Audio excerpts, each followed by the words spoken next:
नाभिक आणि धोबी समाजाला एससी मधून आरक्षण द्या म्हणणाऱ्या लक्षाला आमचा इशारा आहे की आमच्या नादी लागायचं नाही। तुझी नौटंकी बस झाली आता।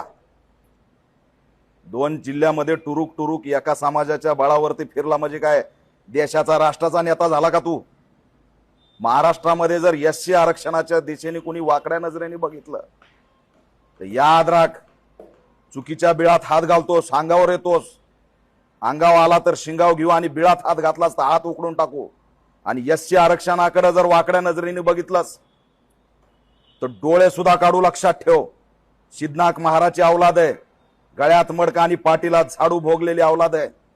मूळ आरक्षण डॉक्टर बाबासाहेब आंबेडकरांनी एससी एसटीला दिलं। 1978 1994 पासून या महाराष्ट्रामध्ये आरक्षणाचं भांडण सुरू आहे। त्यात कुठेही मागणी नव्हती। नव्या मागणीला जन्म घालतो, नवा पायंडा पाडतो, दंगल होत नाही म्हणून एससीला इन्व्हॉल्व करतो। कुणाची सुपारी घेऊन आणि कुणाची तळी उचलून हे भाषण करायला लागलाय। मीडिया ट्रायल करतो, शिवराळ भाषा वापरतो, गावंढळ गप्पा करतो। अरे 4 भुरटे टकूचे घेऊन फिरला म्हणजे तू काय मोठा विद्वान गेला का लागून? कदापि खपवून घेणार नाही। लक्ष आमच्या अंगावरती येण्याचा प्रयत्न करू नको। ओबीसीला समजलंय ओबीसीच्या आरक्षणाला धोका नाही, पितळ उघड पडतंय, दंगली होत नाहीत, सामाजिक सलोखा बिघडत नाही म्हणून आता एससीला इन्व्हॉल्व करताय।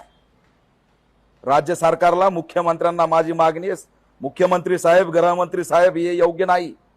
याला रोका। याला तुम्ही पोलीस संरक्षण दिलंय म्हणून याची जीप चुरू चुरू चालायला लागली।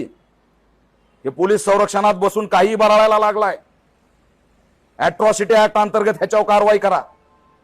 एससीच्या आरक्षणाला डिवचण्याचा प्रयत्न करतो। कदापि आम्ही खपवून घेणार नाहीत। याचा बोलवता धनी हा नागपूरचा आहे। एससीच्या नेत्यांना मी आवाहन करतो, याचा पाठिंबा काढून घ्या।